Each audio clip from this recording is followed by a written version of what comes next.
Did you know your PlayStation 5 console has many new features, such as haptic feedback, adaptive triggers, 3D audio, and more? In this video, we'll show you how to adjust a few of these settings to help maximize your PlayStation 5 experience. Once you're logged in, you'll want to navigate to the settings icon. It looks like a gear. This is where you'll be able to adjust your system settings. Let's look at the sound settings. This is where you can adjust your microphone, audio output, and volume. 3D audio is an innovative new feature that can be experienced through headphones. To use it, make sure to connect your headphones to the controller or the console.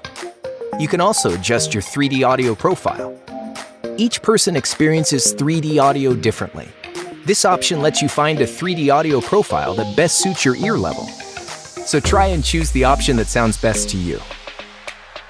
To adjust your haptic feedback and adaptive trigger sensitivity, go back to the main settings screen, then to Accessories and Controllers.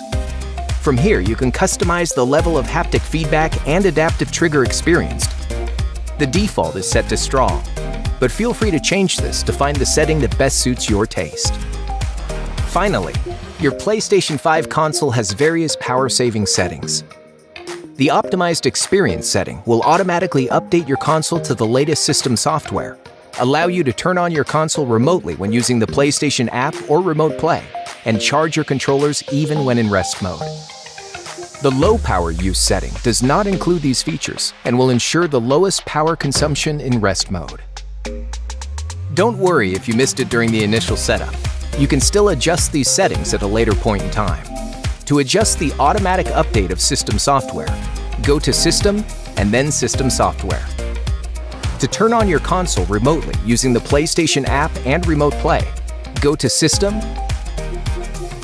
and then Power Saving.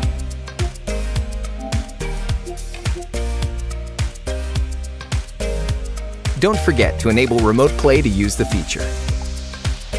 To adjust the automatic download and installation of games and apps, go to Save Data and Game App Settings, and then Automatic Updates. These are just a few of the settings you can change to customize your PlayStation 5 console experience, so take the time to experiment and find what works best for you. Enjoy!